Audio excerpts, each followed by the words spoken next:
Muy buenas noches, un gusto saludarlos. Como siempre, gracias por la sintonía. De nuevo en sus pantallas, buscando encontrar respuestas, buscando encontrar muchos análisis que necesitamos hacer cuando hemos recibido algunos datos estadísticos que se hicieron en la calle, en un público interesante, en un segmento, bueno, podría decirse que hasta representativo y que nos ha dado un porcentaje de votación para el MAS realmente atrayente, sabiendo que en una primera vuelta ellos ganarían, perdón, en una primera elección ellos estarían con punteros y luego inmediatamente en una segunda vuelta ellos probablemente perderían. Eh, bueno, quiero hablar de ese tema porque me parece realmente fundamental comprender por dónde está yendo esto, y si hay realmente cierta credibilidad o no en estas encuestas. Para eso estoy en compañía de Sebastián Michel, a quien saludo muy cordialmente. Gracias, Sebastián, por darte un tiempito para el programa, y para mí es enriquecedor poder escuchar tu punto de vista. Sebastián es ex embajador en Cuba y actualmente parte de la dirigencia, la campaña y la actividad de lo que es el movimiento al socialismo. ¿Cómo estás? Buenas noches, Sebas. Verónica, buenas noches, un gusto saludarte después de tanto tiempo. Bueno, Sebastián, ¿cómo te cayeron las encuestas? ¿Qué opinas? La primera vuelta gana el MAS, la segunda vuelta gana otro partido político. ¿Qué tanta credibilidad le das a esa encuesta? ¿Te parece interesante? ¿Han tocado, además de ciudades, el campo, que es el fortín del movimiento al socialismo? Sí, yo creo que nos da cuatro datos bien importantes. El primer dato que pese a un año de acusaciones de narcotráfico, terrorismo, castrochavismo, no sé qué cosas han inventado, y un mes, casi 40 días de una guerra sucia inclemente, el movimiento socialismo sigue teniendo el primer lugar en la preferencia de la gente, y eso con mucha humildad y mucha gratitud lo recibimos muy contentos. Segundo elemento, mucha preocupación. Hay un 30% de indecisos o voto secreto que no quieren decir por qué votan. Y eso es muy preocupante por dos razones. Primero, el voto secreto se da cuando hay una opción que concentra mucha vergüenza por el hostigamiento permanente del establishment, de la agenda mediática, qué sé yo, o cuando tienen miedo realmente a un nivel de autoritarismo muy grande presente en la sociedad. Creo que el hecho de que haya que siente miedo o vergüenza es muy complicado en una democracia y tenemos que dar un paso grande adelante. Pero lo más grave es que hay tanto indeciso, y esa cantidad de indecisos claramente la recibimos como un tema de que los partidos políticos se están equivocando en la agenda del debate. Están debatiendo la cochinera, las cosas que no le importan a la gente, que no están en la cabeza de la sociedad, y lo que sí le importa, que es cómo salir de la crisis, cómo superar la crisis, cómo generar empleo, cómo volver a la estabilidad de una década maravillosa que tuvo Bolivia, es lo que le preocupa a la gente. Entonces, si no sabemos atinar que el tema es el empleo, es la crisis, es la estabilidad, nos vamos a dar un portazo y esos indecisos van a terminar desanimándose a votar. ¿Qué le atribuyes? ¿Cómo nos podrías explicar tú desde tu percepción política y comunicacional? ¿A qué le atribuyes ese momento que nosotros hemos vivido histórico en octubre, de cientos y cientos de personas con sus banderas en la espalda, caminando en la zona sur, bloqueándola, subiendo a la Plaza Murillo, y que ahora haya una votación que, llegado el momento, es inminentemente masista? Entonces, ¿quiénes eran los que estaban en las calles durante ese periodo? ¿Quiénes eran a los que llamaron pititas? ¿Quiénes eran esos? Bueno, vimos en un momento una costanera lotada de gente en un acto. ¿Quiénes eran ellos? ¿Es ese otro 17% apenas? Yo creo que la pregunta tuya es muy acertada. Y hay varios fenómenos que hay que analizar en lo que ha pasado en octubre, noviembre del año pasado. Primero, el fenómeno de cómo un laboratorio en redes puede intoxicar de tal manera de odio y de movilización a un sector de la población que ya tiene un mal, que es el racismo. Yo creo que la sanción que ha hecho Facebook por mensajes de odio y mensajes de contenidos falsos, no te olvides esa época que tenían cosas de laboratorio, ¿no? 2 chicas fueron violadas por una horda de no sé qué, ¿no? 4 casas, no sé qué, por hordas de no sé qué. Entonces, al final Facebook empezó a verificar que nada de eso era cierto y empezaron a generar mensajes de odio. Han descubierto 60.000 cuentas falsas que parecían de personas que generaban una corriente de odio que empezaba a generar una conducta de masas muy rara, todo un experimento psicológico muy fuerte. Y entonces yo diría que el primer elemento presente es como un experimento en redes sociales bien pauteado, con la plata que se ha pagado desde el Estado después, puede generar tantos niveles de odio. El segundo elemento que ha estado presente es como lo más duro de la cara de un millonario que es capaz de decir a sus amigos orgulloso que sobornó a comandantes del ejército y la policía. O sea, hay un tipo que tiene tanta plata que le puede pagar a comandantes de la policía y del ejército para que salgan a matar a 40 bolivianos y herir a otros tantos, solamente porque el mensaje de odio había sido permeado entre ellos, y a eso se suma una muy buena bonificación. A ver, si te entiendo, Que nunca entonces ha sido ninguno, por contagio que la población casi se ha contagiado de toda esa mala onda, todos esos malos comentarios, todo ese racismo, y entonces han generado una muchedumbre por contagio para poder ir a hacerle frente a un gobierno. ¿No crees que de alguna manera también habrá por habido en supuesto, determinado instante una saturación de parte del anterior gobierno? sí, puede ser que haya eso, pero hay que tener mucho ojo en lo que ha dicho Facebook, porque no lo ha dicho el Pacto de Unidad, no es que lo ha denunciado el Club de Guerreros Digitales. Quien ha denunciado eso es Facebook. Facebook es quien ha dicho que hay toda esta movida muy fuerte de generación de cuentas falsas, de mensajes con información falsa y de mensajes que generan odio. No lo ha dicho el Pacto de Unidad.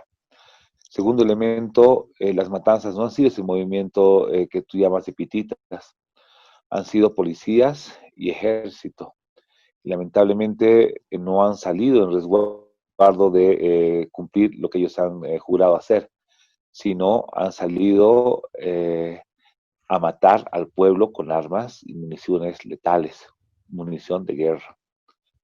Eso es un tema muy, muy complejo que hay que discutir en verdad cómo se va a sancionar eso. Porque cuando tú dices que el monopolio de la violencia lo tiene el Estado y dentro del Estado es la institución armada, la policía, el ejército, los que tienen la posibilidad de tener armas legalmente, básicamente para defender la soberanía. O sea, nosotros queremos que el ejército tenga armas por si un país vecino nos quiere Claro, invadir y claro. salgan a ganar. Pero si vamos a tener armas de esa cantidad para que nunca nos defiendan de un país vecino y solamente nos pegan a nosotros, yo preferiría que el presupuesto sea para laques, no para pistolas. Dime una cosa, ¿ustedes han contemplado El dentro te del plan de gobierno actual, qué se va a hacer con la policía, por ejemplo? ¿Cuál va a ser la acción hacia las Fuerzas Armadas? Porque, claro, uno teme que de determinado momento, pues, se lleve adelante una suerte de venganza, ¿no? O una determinación muy fuerte y muy radical, producto de lo que hemos visto en el periodo de octubre-noviembre. De ninguna manera. A ver, la policía es una estructura piramidal, cuya base es la disciplina. Por eso que se avergüenzan y les molesta cuando en la calle alguien les grita motines. Yo veía un día que volvía con Lucho justamente y en el alto había un policía que frenaba y un minibús se pasa una luz roja y se pasa hasta la otra esquina y le pesca una nueva luz roja con autos por delante y ya no puede pasar. El policía se da cuenta que va a quedar trancado, va y lo alcanza y lo hace bajar y se baja el conductor enojado. ¿Qué me vas a sacar? ¿Me estás multando? ¿Me estás multando? Y el otro dice, claro, te has pasado la luz roja. Y el minibusero le dice, y vos te has pasado la Constitución y nadie te dice nada.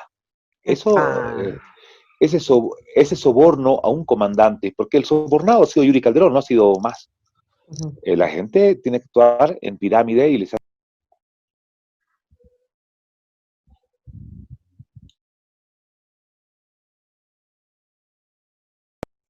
Eh, esa gente ha cumplido órdenes que estaban mal dadas y han sido órdenes emitidas por un hombre que había sido sobornado. Entonces sí tiene que haber una investigación, sí Para ti, tiene que haber un debido proceso, sí tiene que haber, pero a esa persona, al único que recibió, ujú. y al comandante Calimán y al comandante Terceros. Tú Esos tres son podrías, los que han estado involucrados en lo que dijo Camacho. tú podrías hacer una diferenciación de los, digamos que esto es un trabajo comunicacional y podemos identificar los públicos. Entonces, por ejemplo, ¿cuál es el público o la población que sigue, por ejemplo, a Camacho? ¿Quién es la gente que sigue a Camacho en este momento, en ese porcentaje tan débil de pronto después de lo que se imaginaba? No es tan débil. Camacho hoy día tiene aproximadamente 10 puntos en el promedio de todos los estudios que están haciendo, que están publicando. Esos 10 puntos están basados básicamente en Santa Cruz y en Beni. Beni poblacionalmente pesa muy poco para el país. Significa que si tiene 10 puntos, por lo menos tiene 40 en Santa Cruz. Es básicamente una identidad cruceña cerca machista, ¿no? Ah, Está radicado el voto a ese lado. Es con un voto con muchas connotaciones regionalistas y mucha confrontación y en este momento cargados de mucho odio. ok. Y ahí hay que hacer un trabajo de mucho cariño, de mucha integración nacional, porque no va a haber ningún gobierno que pueda gobernar de espaldas a Santa Cruz. ¿Tendría Camacho senadores para ti según este porcentaje de 10% para Santa Cruz, cierto? Porque él gana en Santa Cruz, Él yo creo que tendría 2 senadores en Santa Cruz en este momento. los senadores. ¿Cuál es el público que acompaña a Yanine Áñez o cuál es la población que creería en ella y que también es un porcentaje interesante? Ajá.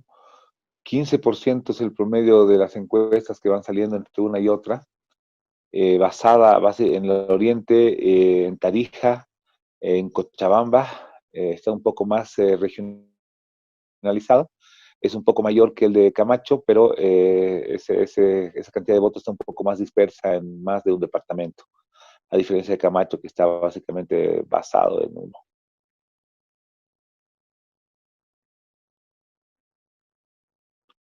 Mi otra pregunta fundamental, creo, en este instante. ¿Qué pasó para ti, para ustedes que están haciendo análisis constantemente? Si fue Camacho el que entró a Palacio, el que llevó la Biblia y que hizo todo ese interesante drama que hizo, ¿por qué hay una votación superior de Yanine Áñez a la votación de Camacho? Porque logró concertar desde la presidencia acuerdos con gobernaciones, alcaldías, te dio una señal de que hay una unidad política de políticos profesionales, ¿no? O sea, sus aliados son gente que se dedica a la política. Camacho tiene mucho menos experiencia en ese ámbito, entonces a su candidatura ha sido más frágil y con más errores. Qué buen análisis, Real. Por eso es bueno escucharlos a ustedes, que siempre tienen uno y otro punto de vista que a mí me parece bastante sólido. ¿Quién queda entonces con Carlos Mesa en una votación que aparece como un 17%? ¿Quiénes son los que estarían con él? Si tú ves exactamente la votación de Carlos Mesa, es la votación que nos falta entre el 47 y el 62 que teníamos, y hoy día básicamente ese mismo porcentaje que tiende a 20 y es el que nos falta para llegar del 40 al 60. Ese 22 son masistas que creen que podría haber ahí una opción similar a la nuestra.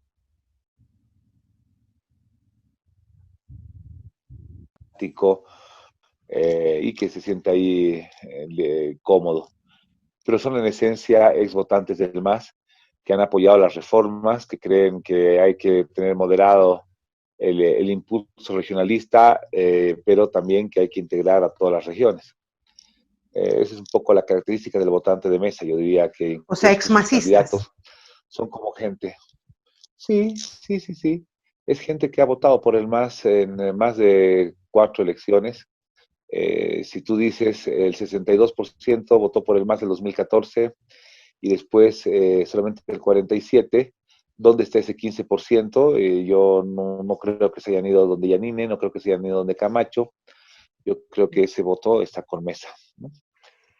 Hoy mismo salió en el periódico Página 7, este programa está siendo grabado, que fue Carlos Mesa el que sacó a Evo Morales y que la señora Yanine Áñez fue la que luego entró a la casa, acá a Palacio. Que entonces aquí el héroe de esta película, supuestamente, es don Carlos Mesa. ¿Qué opinas de esa alocución? No, no hay héroes en una faena donde muere gente inocente desarmada, no hay héroes, ¿no? Hay villanos. Pero de cualquier forma, creo que se está atribuyendo una villanesca que no le corresponde. Salvo haber negado una salida constitucional y avalar una salida constitucional, él no ha hecho mucho, ¿no? El que ha cometido el delito, el que ha estado en eso, ha sido claramente Camacho, ¿no? El que sobornó comandantes. O sea, hay que entender que era razonable una insatisfacción en la sociedad, en cierto sector de la sociedad que ya tiene una tendencia complicada, alimentado por todo esto que ya descubrió Facebook, que fueron mentiras, mensajes de odio, cuentas falsas, trolls que repetían y repetían, pauta en todas partes para que sea el tema de agendamiento. Tú entrabas a tu Facebook y era eso, eh, metiendo odio, haciendo que la gente persiga a otra gente en la calle. Todo eso era importante, pero es importante que se sepa bien lo que detonó la necesidad de renunciar para que no se masacre al pueblo. Fue un motín policial propiciado, como lo dijo Camacho, por un soborno que su papá entregó a través del ministro de Defensa actual López a los comandantes de la policía y el ejército. O sea, Él quien lo sacó a dijo, Evo fue el no hay ejército un y la fiscal que le policía. llame a declarar. Los 3 comandantes sobornados. Estos fueron los únicos. Ese movimiento poblacional, esa gente que subió a la Plaza Murillo, la gente que paralizó Santa Cruz, la gente que paralizó algunas otras ciudades del país, ¿de qué papel jugaban en esto? No, jugaban un papel de movilización social que lo pueden haber hecho ahí y lo pueden hacer después en los próximos años, porque el derecho a la protesta, a manifestarse, a bloquear, es un derecho a la protesta. En Bolivia la protesta es tan importante que es constitucional. Entonces esa gente no ha cometido delitos. Se Los respetó. pititas máximo estarán desubicados, máximo tendrán complejos de clase, máximo sentirán que quieren desarraigarse de una raíz indígena y popular que tiene el país, pero eso no es ningún delito, es un problema de asumirse o no asumirse como tal. Pero ellos no han cometido ningún delito. Los que sí han cometido delito son los militares sobornados que han roto el juramento que hicieron de respetar el mando civil, la Constitución. Eh, a ver, yo me pregunto en este momento, en segunda vuelta, según estas encuestas, don Evo Morales, perdón, ya no, el movimiento al socialismo pierde.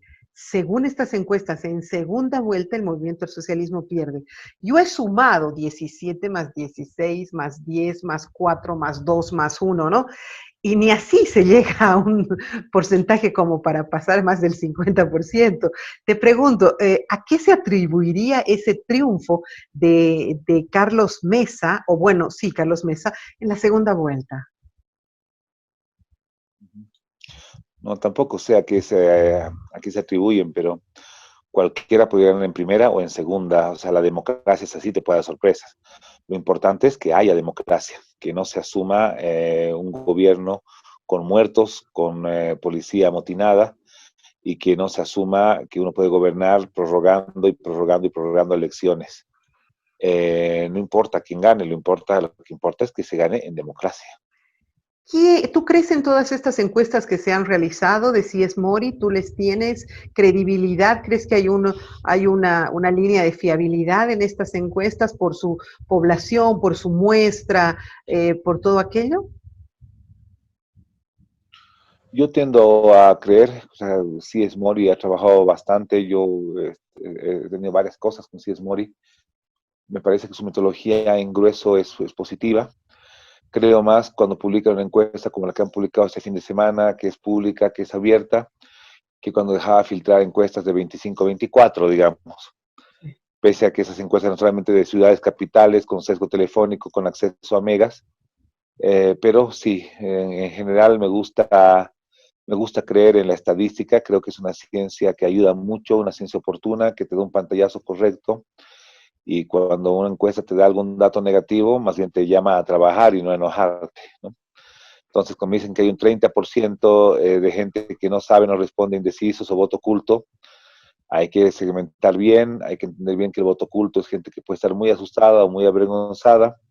El indeciso hay que ver qué segmento es indeciso, favorable a ti o contrario a ti.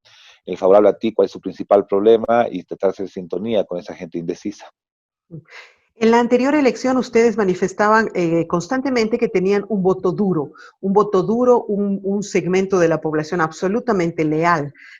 Ahora que han hecho me imagino, los nuevos estudios, ¿a cuánto asciende para ustedes, según sus análisis, el voto duro del MAS ahora, después de los conflictos, después de toda esta realidad que hemos vivido?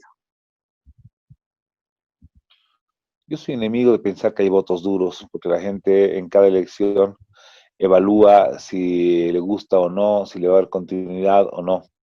Pero si quieres verlo así, un voto de mucha fidelidad de sectores territoriales que siempre han votado por nosotros en momentos buenos, en momentos malos, creo que está cercana al 30. 30. Antes decían ustedes que tenían un 45%. ¿Para ti habría mermado un poco algo de esa población? No, yo creo que un poco el voto que siempre apostó por las políticas del MAS en su peor momento lo puedes encontrar en la asistencia a una elección judicial. Creo que el peor momento ha sido 32, entonces me imagino que algo que son los candidatos. Un 28-30 siempre ha sido el voto más leal que tiene el movimiento al socialismo. Sobre eso, creo que se va según la propuesta, según el candidato, el buen momento económico, sobre eso se ha crecido. Yo creo que cercana al 30 ha sido siempre. De Ok. hecho, hay la famosa hipótesis de los analistas de los 3 tercios, ¿no? Un tercio radicalmente opositor al MAS, un tercio que siempre vota fielmente al MAS, y un tercio que ha sido un péndulo, que a veces vota a favor, a veces vota en contra, a veces a favor, a veces en contra. Ah, interesante. Ahora, si fuese así, si ustedes llegaran a un 30% y las estadísticas se mantienen y hay un 17%, ustedes estarían ganando en primera vuelta. No se sabe, los votos no son endosables, hay que trabajarlos bien. Si nosotros sabemos mantenernos en las 3 cosas que a la gente le importa en su momento, que es salir de la crisis, salir del desempleo y volver a la estabilidad, creo que estaríamos en buenas condiciones de avanzar bastante en ese voto indeciso. Pero si nos dejamos llevar por la tentación de aclarar el honor nuestro en cada estrategia de difamación y guerra sucia que nos plantean, nos vamos a equivocar, porque la gente en su casa no está discutiendo sobre el juez dirimidor, no está discutiendo sobre si se habilita o no se habilita un candidato, está discutiendo la emergencia, la crisis económica que tiene. Te digo honestamente, Sebastián, estoy casi en esto más de 30 años en televisión. Los veo tan cautos a ustedes por primera vez, porque he hablado con otra gente del MAS y los veo tan cautos, ya abandonaron ese dejo triunfalista que se tenía en algún momento, casi avasallador, y los veo tan serenos, tan cautos y tan, te voy a decir la palabra, tan humildes, que los desconozco, te digo, me parece muy importante ver un cambio de esa manera y celebro aquello porque veo que ustedes han hecho realmente una revisión y que están yendo con una serenidad que probablemente le hacía falta al movimiento al socialismo. No, siempre hemos mantenido la calma, incluso cuando hemos tenido mejores tiempos, pero cuando la cancha está tan inclinada, los errores pueden ser fatales. Yo he escuchado muchas veces la teoría de la cancha inclinada, y yo creo que ningún partido en la democracia boliviana ha tenido alguna vez la cancha tan inclinada como está esta vez, con tantos perseguidos, con tantos detenidos, con gente en la embajada, refugiados, exiliados, presos. Tenemos a toda la dirigencia procesada con juicios penales por terrorismo, por narcotráfico, por una cosa, por la otra. No es una campaña fácil. Tú vas a ver que en televisión no vamos a estar. Nunca ha habido una campaña en que un partido no tenga plata ni para poner un spot, y aún así nos estamos movilizando con lo que se puede. ¿El movimiento al socialismo trascendió ya a Evo Morales? Las dos cosas son importantes. El mundo tiene algo fundamental, y siempre la antropología lo ha detectado: el liderazgo, ¿no? Entonces los líderes siempre van a ser importantes, y más si es un líder que ha logrado unificar el movimiento popular como nunca se había hecho, mucho más si es un líder que ha gobernado el país más que ningún otro presidente, mucho más si es un líder que ha sacado al país o que ha tocado gobernar el país en la mejor Bolivia, en la mejor bonanza que ha habido para el país, y que es un presidente que ha logrado los saltos cualitativos en superación de la pobreza, en inclusión social más fuerte. Siempre va a ser importante, pero si no se puede contar con él en una candidatura, vamos a demostrar que todo el mundo es importante, pero nadie es imprescindible. Y él acompañará desde el campo social todo este camino que nos toca reandar y reconstruir en estos próximos 5 años. Ya tuvo su momento, sin duda alguna, y lo importante es que tengamos, pues, oye, por lo menos un partido político en este país que tenga cierta estructura, estabilidad e institucionalidad, ¿no? Pero bueno, habrá todavía que curar muchas heridas, habrá que solucionar muchos errores, habrá que hacer mucho sana sana y reconciliación. Ha sido muy gentil, gracias por habernos explicado un poco cuál es la percepción que tienen ustedes sobre estas estadísticas, y no sé si quieres terminar con algún otro mensaje. Yo creo que, como te dije en un principio, la correcta lectura de una encuesta es lo que más nos va a ayudar. La primera lectura es que debemos agradecer a la gente que, pese a que tanta guerra, la madurez política del boliviano nos sigue dando el primer lugar. El segundo mensaje, que hay un 30% entre indecisos y voto oculto, que nos obliga a trabajar muchísimos 40 días con todas las limitaciones que tenemos. Tercero, entender que ningún gobierno va a poder estar de espaldas a Santa Cruz, y entender que en este momento la identidad cruceña es ser camachista, y empezar a ver cómo va a ser una presencia importante en Santa Cruz, pero que a la vez te permite tener una interlocución con los actores que probablemente se van a mantener en ese lugar de 2 senadores. Y el cuarto elemento es que una segunda vuelta es posible. También es posible que terminemos de trabajar con 30 puntos, se puede considerar un triunfo en primera, pero también es posible una segunda vuelta, y esa segunda vuelta encararla con mucha serenidad, sabiendo que la duda es quién es el segundo. Si hubiera una segunda vuelta, queda claro que somos nosotros. La diferencia, la distancia entre el segundo y nosotros es más grande que la distancia entre el segundo y el tercero. Entonces, seguramente tendrán que entre ellos dirimir quién iría a una posible segunda vuelta. Y ambos saben, tanto el segundo como el tercero, que la única forma de ir a una segunda vuelta es haciendo una campaña de insultos y difamación, porque no tendrían la misma suma si se van a una campaña de propuesta para el tema que le importa a la gente. Uy, qué feo. Entonces va a venir una campaña todavía más dura, más sucia, y los ciudadanos vamos a ser los mudos testigos, pues como siempre lo somos, ¿no? Es bueno advertir aquello. Gracias, Sebastián. Muchas gracias a ti, un saludo a toda la audiencia de Palenque TV, un gusto saludarte, en verdad no nos vemos personalmente hace mucho tiempo, pero por lo menos verte en cámara ha sido un gusto. Para mí también es un placer y un privilegio. Hacemos una muy breve pausa, enseguida regresamos. Hoy, las señales de nuestro satélite llegan a cada metro cuadrado del país, conquistando selvas y montañas, acortando tiempo y distancias, integrando a hombres y mujeres del campo con el mundo entero. Con tecnología espacial de punta, nuestras comunicaciones por satélite se producen en nuestro país. Ahora, pensamos en grande y hacemos realidad nuestros sueños. Internet y televisión satelital donde tú quieras. A simple vista, parece una casa normal, pero en realidad es un laboratorio, un centro de alto rendimiento, una academia de gastronomía, una pyme y una gran corporación. Y es que esta casa tiene fibra de Access, como cada vez más hogares con la nueva cobertura de Access, que disfrutan la calidad de nuestra fibra óptica día a día. Porque no hay mejor lugar que el hogar. Hogar Fibra Hogar.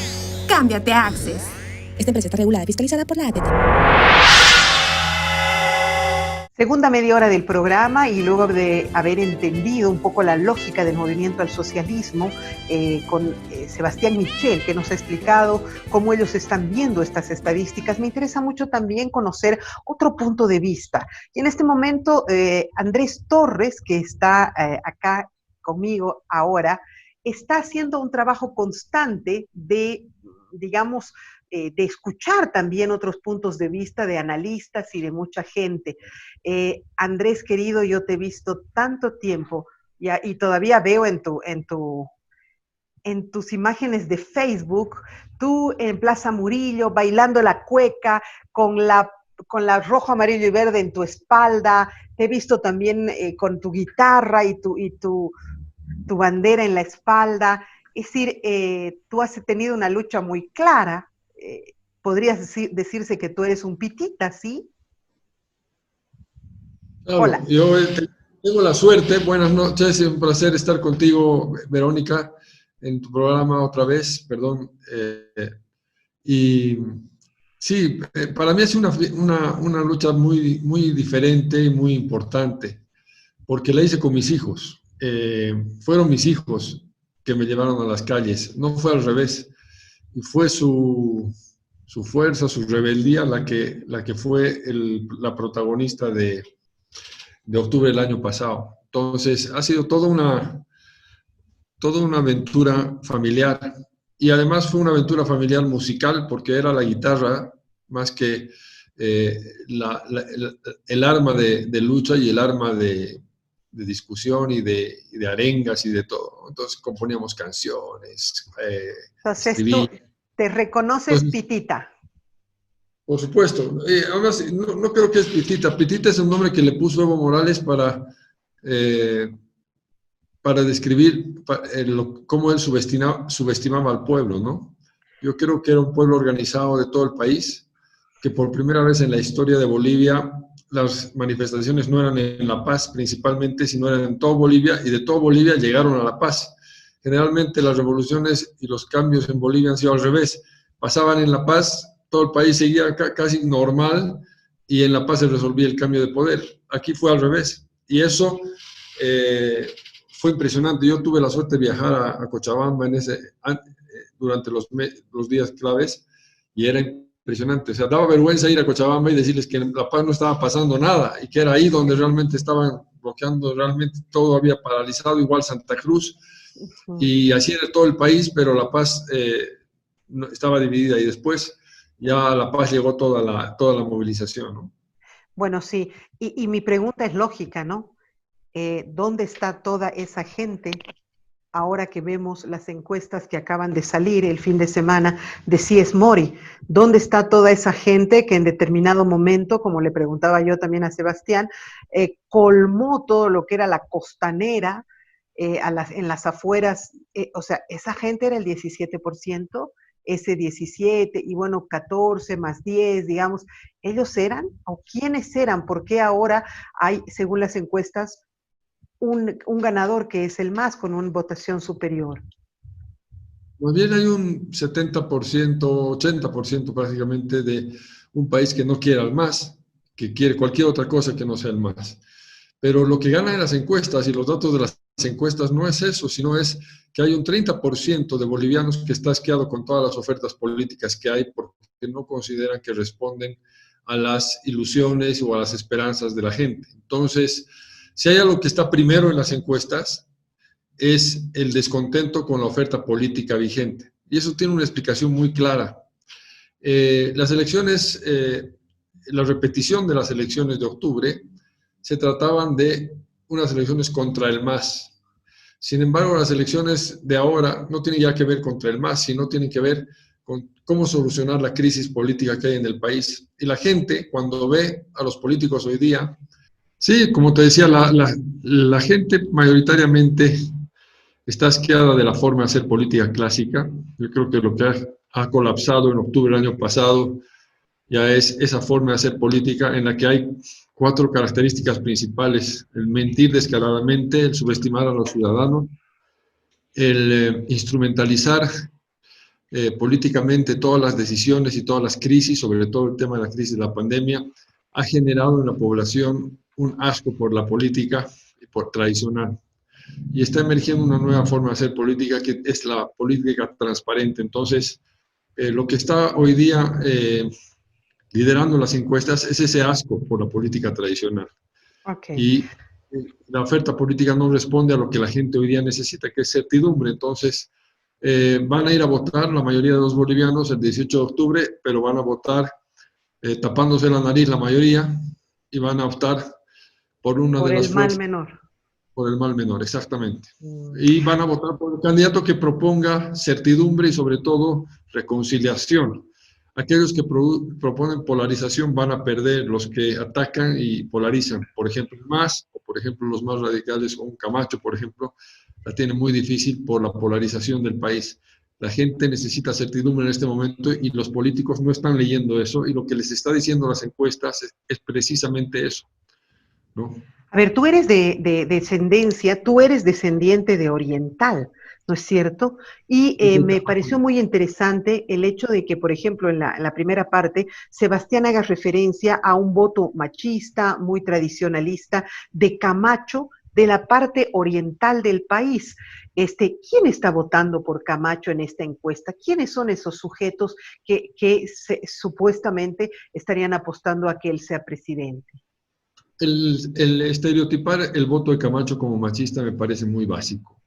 Es no entender el país, es mirar Bolivia desde La Paz. Y el gran error que tenemos en Bolivia es que cuando queremos entender Bolivia desde La Paz, pensamos que tierras bajas es como tierras altas. En tierras altas los indígenas son mayoría. En tierras bajas está hecha de inmigrantes. Todo el país, de todas partes, migran y es un país de migrantes.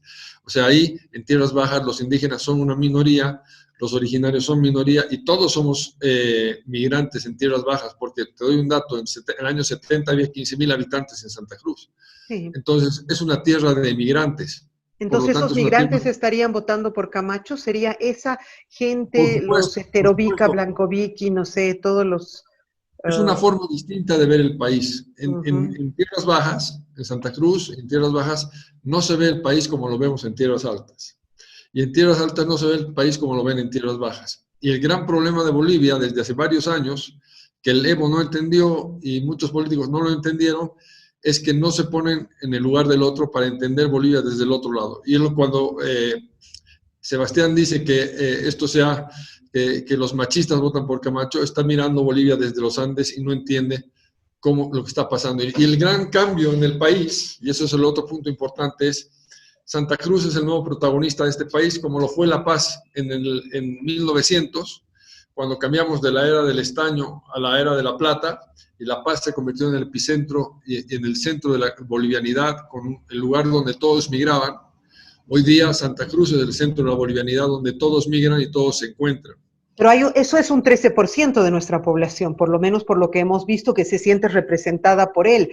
¿Y el resto? ¿No somos acaso todos hijos de migrantes? Pero parece que no nos sentimos muy identificados con él. No, yo creo que el país, hoy día Santa Cruz se siente identificada con Camacho porque él es el que gana en Santa Cruz.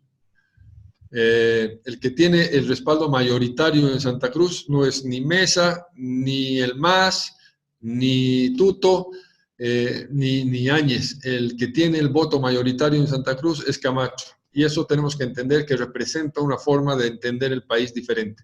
Okay. Así como en el campo el MAS tiene la mayoría y representa eso, y tenemos que verlo con esa humildad. Cuando vemos a Santa Cruz tenemos que tener la misma humildad para entender ese liderazgo de Camacho. Me gusta esa interpretación que haces, que dices que es un grupo que es más bien son migrantes que están allá en Santa Cruz y que tienen otra percepción de nuestra Bolivia, otra percepción de la realidad. Me gusta esa interpretación. ¿Quiénes estarían entonces en esta lógica que te agradezco, me ayudes a irlos identificando, que es lo mismo que hicimos con Sebastián? Dime, ¿quiénes están apoyando entonces ahora a la actual presidenta? Bueno, la actual presidenta tiene varios apoyos, es tal vez de todas las que tiene un poquito de todas partes y que no representa exactamente a un solo lugar, ¿no? Es como, pero es la tercera fuerza. Y el problema que tiene la presidenta es que no ha logrado desmarcarse de la pandemia, es decir, le han endilgado la culpa por el mal manejo de la pandemia y no ha podido desmarcarse de eso como han hecho la mayoría de los políticos en el mundo. A todos les ha afectado, a todos los políticos y presidentes en el mundo les está afectando la pandemia, a Trump en Estados Unidos, en el Perú al presidente, en todas partes. O sea, pero empezó con mayor porcentaje de apoyo la presidenta y con la pandemia, ¿tú crees que ha bajado, ha disminuido? Para ponértelo en términos claros, en diciembre del año pasado, Camacho era el virtual presidente del país, o sea, estaba en emergencia un líder nuevo, tenía un apoyo mayoritario en el país y las posibilidades que Camacho sea presidente eran muy altas. Sus errores políticos lo llevaron a poner en evidencia sus debilidades de liderazgo y convertirse ya no en una fuerza favorita, sino en un tercer, cuarto lugar. Después de eso, Áñez, en febrero, marzo de este año, era la virtual ganadora de una elección porque estaba en emergencia y en ascenso, y había mucha esperanza con su liderazgo, sobre todo por ser mujer y etcétera, por su capacidad de aglutinar. Los errores en el gobierno y la pandemia han ido visibilizando sus debilidades y hoy día ya no es una opción con fuertes posibilidades de ganar. Tiene algunas dudas en el electorado, eso muestran las encuestas. Caramba, rápido descenso, ¿no? Y ahora el que parece ser el que tiene más posibilidades de ganar las elecciones, Carlos Mesa, es porque justamente representa la no polarización del país. Entonces, cuando había polarización, parecía que Camacho o Áñez iban a poder capitalizar el electorado. Hoy día que el país sabe que la polarización es el peor camino, mucha gente que iba a votar por el MAS, por ejemplo, va a decidir no votar por el MAS, o ha bajado mucho ya la preferencia del MAS, porque necesitan certidumbre y el MAS no le ofrece al país certidumbre sobre una reconciliación, sobre pacificación. Espérame, porque no quiero llegar todavía ahí, me quiero ir paso a paso y mi primera pregunta era, perdón, ya me has explicado un poco cuál es para ti la percepción de quién está votando por Camacho, quién va a votar por la presidenta, quién está votando por Carlos Mesa, quién es ese 17% que dice que va a apoyarlo. A ver, te lo voy a graficar para que me entiendas. Cuando uno va al estadio en Bolivia, no es como cuando vas a Argentina, que todo el mundo está saltando en todo el estadio. Hay una esquina, que es un 5% o 10% del país, del estadio, que está saltando todo el partido. Y en la otra curva está el otro 10% o 5% que está saltando. Pero el 90% del estadio va a comer su heladito, sus sándwiches de chola, se para un ratito cuando hay gol, se abraza y se vuelve a sentar y come su heladito. Los que polarizan son como esos que están saltando todo el partido, pero la mayoría le gusta ver el partido tranquilo. Entonces, Mesa es como esos que comen el heladito. Y los otros candidatos que están ahorita son como esos que están saltando, gritando e insultando a todo el mundo. El MAS por un lado y los otros por el otro. Entonces, ¿por qué Carlos Mesa no baja? ¿Por qué todo este tiempo no baja? Sin hacer nada, no baja. ¿Y por qué lo prefieren a Tuto, por ejemplo, no? Porque él es como todos, está comiendo su heladito tranquilo y no está. En cambio, Tuto, que es el que está gritando, hacen feliz a ese grupito que está en una esquina, y el MAS que está insultando hace feliz al otro grupito, pero no a la mayoría del país, no lo seduce ya. Y el país es como la mayoría del estadio. Tal vez con este ejemplo me puedas entender lo que te quiero decir de la polarización. Es decir, la polarización en este momento, cuando el país tiene que salir de la peor crisis de la historia, no resuelve absolutamente nada electoralmente. Y por eso el MAS baja y sigue bajando. Ok, pero dime una cosa, ¿y ese pasivo, ese sereno, ese tibio, ese sí va a resolver algo? Esa persona que no tiene, porque sí, tú me dices, la polarización no es positiva. Es cierto, los apasionamientos nunca son positivos, perdón, los apasionamientos nunca son positivos. No te estoy diciendo lo que yo quiero. No te escuché, no te escuché. No te estoy diciendo lo que yo quiero, porque lo que yo quiero es absolutamente irrelevante. Es cuál es el sentimiento de la gente que reflejan las encuestas. Reflejan, y la agenda política ahorita refleja, que la gente no quiere polarización, y los que proponen polarización les está yendo muy mal electoralmente. Los que insultan, los que polarizan, están haciendo un mal negocio electoral. Y el ejemplo es el Carlos Mesa, que no polariza, que llama al diálogo, que no está atacando a ninguno, y eso es rentable políticamente. Eso explica por qué él le está dando al mercado lo que el mercado quiere comprar, y los otros le están dando al mercado cosas que el mercado no quiere comprar. Ok, mira, yo veo lo siguiente, a ver qué opinas. En la anterior elección, don Evo Morales tenía un 45%, altamente discutible, sin duda. Carlos Mesa tenía un 38% y ahora tiene 17% según las encuestas de CS Mori. Ha bajado 20%. ¿Dónde se ha ido? 16 a la presidenta, 4 al tuto, 2,5 a no sé quién. ¿No se ha pulverizado este grupo autodenominado, bueno, no, que ha asumido el nombre que el presidente en un momento le había dado, que son los pititas? Porque yo no veo que Mesa haya mejorado, ha bajado significativamente. No, te explico. Evo Morales unía a todo el país, unía al 70% en su contra y a un 30% a su favor. Dentro del MAS, gente que no se podía hablar ni ver, por ejemplo, el Carlos Romero con el Álvaro García Linera, con el Choquehuanca y con el Quintana, se odiaban, pero el poder los unía. Evo Morales, el liderazgo de Evo Morales, los unía. Y el país, y en la otra parte del país, Samuel Doria Medina, Tuto Quiroga, Carlos Mesa, etcétera, que no se podían ver, el antievismo y el antiautoritarismo los unía. El momento que Evo desaparece, todo el factor de unidad de todo, que era el antievismo y el evismo, desaparece. Y hoy día todo se tiene ya que definir desde su lógica. Entonces, tú me dices, ¿se pulveriza? No se pulveriza, simplemente vuelve a la normalidad.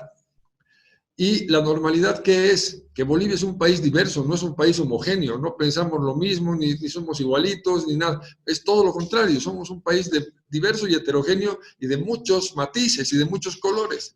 Y eso refleja hoy día las encuestas, y eso refleja, y siempre ha reflejado la historia política de Bolivia, con excepción de Evo Morales, que ha tratado de volver al país en blanco y negro, que nunca lo fue. Y lo que ha fracasado, justamente ahora, y lo que ha colapsado, y lo que no aprendemos a dejar, es ese mundo de blanco y negro. El mundo hoy día es a colores, y los colores son los matices que vemos en las encuestas. Entonces, ya no va, ya el futuro de la política y el futuro de la representación va a ser el diálogo y la concertación. Entonces, los que tienen más capacidad de concertación y diálogo van a ser los más queridos, y los que tienen menos capacidad de concertación y diálogo van a ser los menos queridos por el electorado. ¿Por qué? Porque la gente necesita, y sabe que necesita, no importa si le gusta el MAS o no, sabe que necesita unidad para salir de la crisis, sabe que la polarización y el caos no va a resolver absolutamente nada. Por eso es que el MAS ha bajado tanto, y por eso es que todos han bajado en esa lógica, sobre todo los más polarizadores, y por eso Carlos Mesa no baja tan dramáticamente. Ahora, yo insisto que ha bajado una cosa increíble, 20 puntos. Ahora, el MAS... El MAS es tremendo lo que ha bajado. Sí, el MAS también, por supuesto. Ahora, yo te pregunto, ¿El MAS ha trascendido a Evo o para ti todavía no ha trascendido a don Evo Morales? El MAS está en un proceso de atomización real, además acorde a lo que es el país. O sea, te voy a dar un ejemplo. El país estaba oprimido por el Evo, se ha ido el Evo y todos están más tranquilos y tal. El MAS estaba oprimido por la verticalidad del MAS y por el autoritarismo de las cúpulas. Y había una gran parte del MAS que quería salir, que quería participar, pero se sentía chicoteado ahí adentro. Se ha ido el Evo y está feliz. Hay una parte del MAS que está muy feliz sin el Evo. Y dentro de los cocaleros pasa exactamente lo mismo. Había una verticalidad, un chicoteo interno que o haces lo que me da la gana, o no. Había mucha gente que estaba emputada con el Evo y ahora que no está feliz. Entonces, ¿qué va a pasar? Se va a distender todo esto y va a comenzar a haber una pluralidad. ¿Eso es saludable? Es muy saludable. ¿Por qué? Porque nos obliga a tener que dialogar. ¿Dentro de los cocaleros se van a dividir? Por supuesto. ¿Dentro del MAS se van a dividir? Por supuesto. Eso ha pasado en la historia de Bolivia muchas veces. Y si queremos ver una parte de Bolivia parecida, tenemos que ir al 64, por ejemplo. Cuando se fue el MNR después de 12 años, el MNR tenía campos de concentración, el MNR perseguía a sus enemigos, si no estabas con él, o sea, era muy parecido a lo que hemos vivido. Y cuando se han ido, iban a la casa de los movimentistas y se llevaban hasta los inodoros de rabia que tenían con los movimentistas del 64. Hay un librito de Luis Antesana muy interesante que describe ese momento histórico del país. Luis Antesana es el que escribe la historia del MNR y ese capítulo de la historia es muy interesante. Y uno de los que escribe la historia del MNR, ¿no? Uno de los que además es movimentista, que ha vivido por dentro, etcétera. Y es muy ilustrativo leer ese momento de la historia y vivir este momento porque hay muchas cosas parecidas. Ya, te retruco un poco con la explicación que me diste antes. Si don Evo Morales era ese ente aglutinador que de alguna manera agrupaba, integraba a todas sus gentes, sus bases, sus grupos y todo, y ahora no está él, y genera así un aflojamiento, un relajamiento, ¿no va a ser también que venga que se empiecen a diluir de pronto? No, va a haber un fraccionamiento natural. David Choquehuanca va a tener su línea y va a ser su partido. Ramírez creo que está haciendo su partido. Los tecnócratas con Arce Catacora harán su partido, su facción.